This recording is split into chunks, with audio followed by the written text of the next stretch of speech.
अभिनेता सैफ अली खान हल्ला प्रकरणी पोलिसांनी एकाला ताब्यात घेतले। पोलिसांकडून ताब्यात घेतलेल्या संशयिताची सध्या चौकशी सुरू आहे।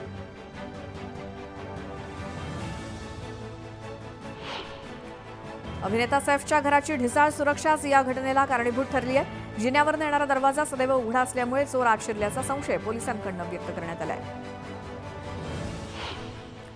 मुंबई पोलिसांच्या म्हणण्यानुसार हल्लेखोर हा त्यांच्या एका कर्मचाऱ्याशी संबंधित आहे, ज्याने त्याला घरामध्ये प्रवेश दिला।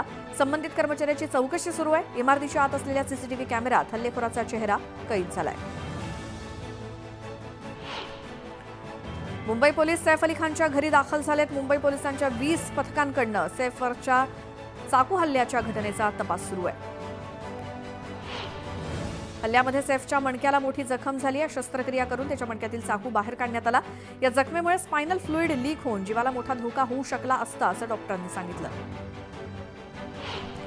मुंबई क्राईम ब्रांचची टीम अभिनेता सैफ अली खानचा जबाब नोंदवणार आहे। चाकू हल्ल्याच्या वेळी नेमकं काय घडलं याचा उलगडा सैफच्या जबाबातून समोर येणार असल्याची दाट शक्यता आहे। सैफ अली खान प्रकरणातील आरोपीकडनं शाहरुख खानच्या बंगल्याबाहेर सुद्धा रेकी करण्यात आली। शाहरुख खानच्या मन्नत बंगल्याबाहेर रेकी झाल्याची माहिती सूत्रांनी न्यूज 18 लोकमतला दिली। सैफची पत्नी अभिनेत्री करीना कपूरनं हल्ल्यानंतर पहिल्यांदाच एक वक्तव्य केलं। त्यांनी इंस्टाग्रामवरती पोस्ट करून सर्वांचे प्रार्थना केल्याबद्दल आभार मानलेत। या धक्क्यातनं सावरण्यासाठी करीनानं लोकांना संयम बाळगावा आणि कुटुंबाला वेळ द्यावा असं म्हटलंय।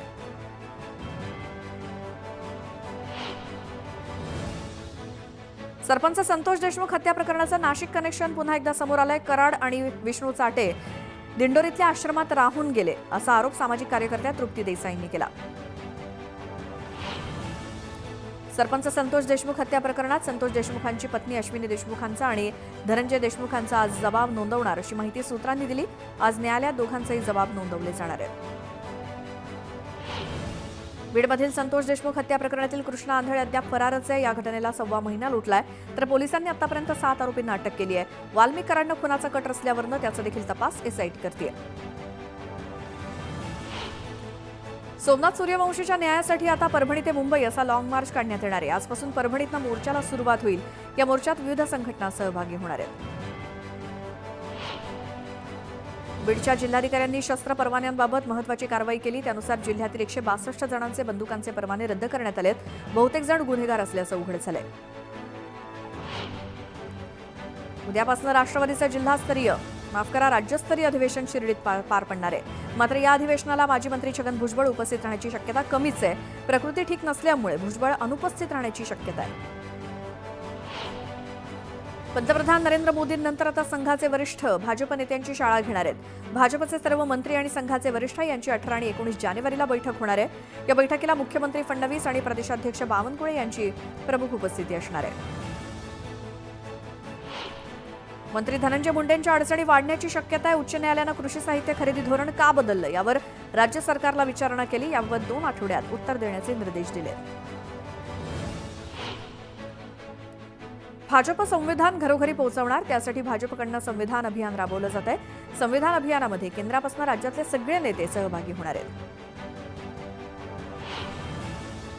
भारताच्या धर्मनिरपेक्ष रचनेसाठी प्रार्थनास्थळ कायदा गरजेचा असल्याचं सांगत काँग्रेसनं या कायद्याबाबत सर्वोच्च न्यायालयात धाव घेतली आहे। याआधी सुद्धा अनेकांनी या प्रकरणी याचिका दाखल केली आहे। काँग्रेसच्या याचिकेसोबतच विविध याचिकांवरती आता 17 फेब्रुवारीला सुनावणी होणार आहे।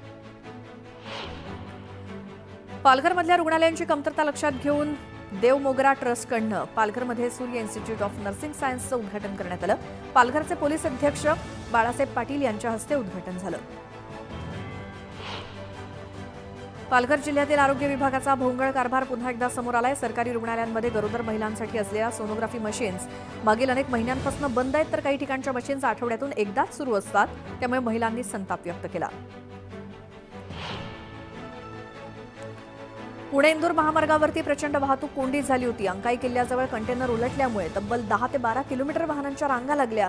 त्यामुळे चालकांना प्रचंड त्रास सहन करावा लागला। छत्रपती संभाजीनगर जिल्ह्यातील गंगापूर तालुक्यातील मालुंजा गावाजवळ एका झाडावरती बिबट्या चढला। झाडावर चढलेल्या बिबट्याला पाहण्यासाठी नागरिकांनी मोठ्या प्रमाणात गर्दी केली। बांगलादेशातल्या कांद्यावर 10% आयात शुल्क लावल्यामुळे त्याचा परिणाम आता कांदा भावावरती होणार आहे। त्यामुळे शेतकरी आणि व्यापारी चिंतेत सापडलेत।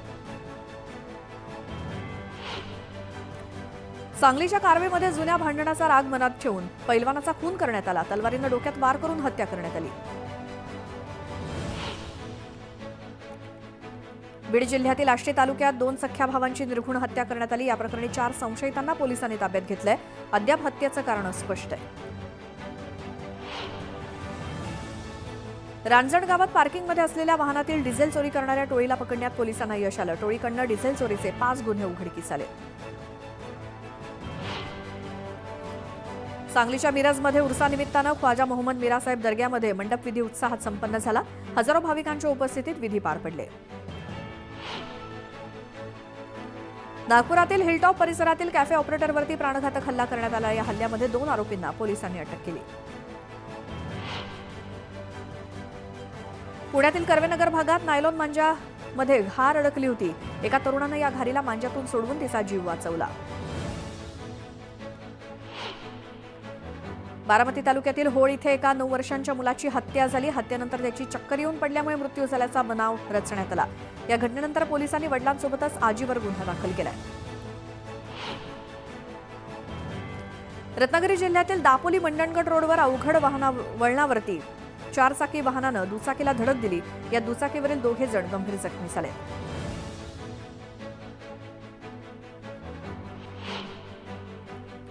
महाड एमआयडीसी मधील वाहतूक कोंडीची बातमी न्यूज 18 लोकमतनं दाखवताच वाहतूक पोलीस ऍक्शन मोडवर आलेत.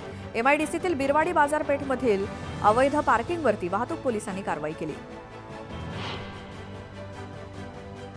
सोलापूरचं ग्रामदैवत शिवयोगी श्री सिद्धरामेश्वराच्या यात्रेनिमित्तानं होम मैदानावरती शोभेचा दारुकाम सोहळा डोळ्यांचं पारणं फेडणारा ठरला. हजारो भाविकांच्या उपस्थितीत हा सोहळा रंगला. जळगाव जिल्ह्यातील सांगवी बुद्रुक गावामध्ये राज्य विद्युत वितरण कंपनीकडून वीज चोरी विरुद्ध धडक मोहीम राबवण्यात आली. ज्यामध्ये ज्या ग्राहकांनी मीटरमध्ये छेडछाड केलेली असं संशयित 50 मीटर तपासणीसाठी ताब्यात घेण्यात आले. यावलमधील तहसील कार्यालयात तहसीलदार मोहनमाला नाझिरकर यांनी मुख्यमंत्री युवा कार्य प्रशिक्षणार्थींची एक विशेष बैठक घेतली. या बैठकीत या प्रशिक्षणार्थींकडनं आता शेती क्षेत्रात जाऊन ई पीक पाहणीची ऑनलाईन नोंदणी केली जाणार आहे. मालेगाव मनमाड भागात ढगाळ वातावरणासोबतच दाट धुकं पडलंय. बदलत्या वातावरणामुळे कांदा, गहू, हरभरा इत्यादी पिकं करपा रोगाच्या विळख्यात सापडली आहेत. अहिल्यानगरच्या पारनेर तालुक्यातील खडकवाडीमध्ये शेतात दबा धरून बसलेल्या बिबट्यानं 9 वर्षीय ईश्वरीवरती हल्ला केला. हल्ल्यात मुलीचा मृत्यू झालाय. नरभक्षक बिबट्यासाठी तातडीनं पिंजरा लावण्याची मागणी ग्रामस्थांनी केली. छत्रपती संभाजी महाराज यांच्या 344व्या राज्याभिषेक सोहळ्याच्या जयघोषानं सिंहगडाची दरीखोरी दुमदुमली. यावेळी छत्रपती संभाजी महाराज यांच्या स्मारकाला जलाभिषेक करण्यात आला.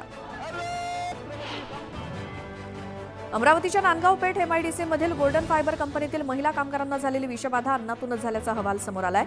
अन्नातून दुर्गंधी येत असल्याचं आरोग्य विभागाच्या पाहणीतून उघड झालं. नवीन वर्षाच्या पहिल्या चतुर्थी निमित्तानं नागपुरातील टेकडी गणेश मंदिरात भाविकांनी मोठ्या प्रमाणात गर्दी केली. त्याच पार्श्वभूमीवर मंदिराला आकर्षक सजावट करण्यात आली आहे. चतुर्थी निमित्तानं गणपतीला 900 किलोचा रेवडींचा प्रसाद अर्पण करण्यात आला. अमरावती नागपूर महामार्गावरती एका अज्ञाताच्या धडकेत बिबट्याचा मृत्यू झाला. रस्ता ओलांडताना अपघात झाल्याची माहिती मिळाली आहे. अकोल्यातील गुड मॉर्निंग ग्रुपनं चायना मांजाची होळी केली. संपूर्ण शहरात सर्रासपणे चायनीज मांजाची विक्री होत असून ताबडतोब चायनीज मांजा जप्त करून संबंधितांवरती गुन्हा दाखल करावा अशी मागणी करण्यात आली.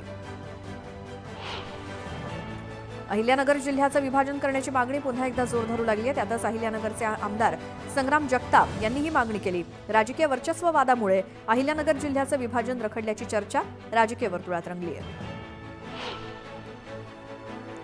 नागपूर जिल्हा बँकेवरती राज्य सहकारी बँक प्रशासक नेमण्यात यावा अशी मागणी भाजपचे नेते आमदार आशिष देशमुख यांनी मुख्यमंत्री फडणवीसांना पत्र लिहून केली आहे. त्याचसोबत नागपूर जिल्हा सहकारी बँकेच्या सर्व शाखांचं मूल्यमापन करण्याची मागणी केली. जळगावात जिल्हाधिकारी रजेवर जाताच वाळू माफियांनी हैदोस घालायला सुरुवात केली. गिरणा नदी पात्रातून सुद्धा सर्रास भर दिवसा वाळू वाहतूक सुरू आहे. अकोल्यातील बालाघाटकडनं गोंदियाकडे जाणाऱ्या 4 चाकी वाहनातनं तंबाखूची तस्करी केली जात होती. या प्रकरणी पोलिसांनी कारवाई करत 6.25 लाखांचा तंबाखू जप्त केलाय. या प्रकरणी वाहन चालकाला सुद्धा पोलिसांनी ताब्यात घेतलं. छत्रपती संभाजीनगरातील गंगापूर उपजिल्हा रुग्णालयातील धक्कादायक प्रकार समोर आला. एका मृतदेहाच्या अंगावरील 3.5 लाखांचं सोनं चोरण्यात आलं, तर जखमीच्या खिशातील 13,000ची रोकड लंपास केली. या प्रकरणी तीव्र संताप व्यक्त होतोय. मुंबई नाशिक महामार्ग उड्डाणपुलावरती द्वारका परिसरात 4 दिवसांपूर्वी झालेल्या अपघातात मृतांची संख्या आता 8 वर पोहोचली आहे. एका 10वीतल्या विद्यार्थ्याचा देखील मृत्यू झाला. सोलापूर जिल्ह्यात 50,000ची लाच घेताना कनिष्ठ अभियंत्याला एसीबीनं ताब्यात घेतलं. इलेक्ट्रिक बिलाच्या कामाच्या मंजुरीसाठी कॉन्ट्रॅक्टरकडे 67,000 रुपयांची कनिष्ठ अभियंत्यानं मागणी केली होती. गेल्या 11 महिन्यांमध्ये मुंबई शहर आणि उपनगरांमध्ये 48,343 गुन्ह्यांची नोंद झाली. 450 घटना चोरीच्या उद्देशानं हल्ला केल्याच्या आहेत, तर 431 घटनांची उकल करण्यात पोलिसांना यश आलं.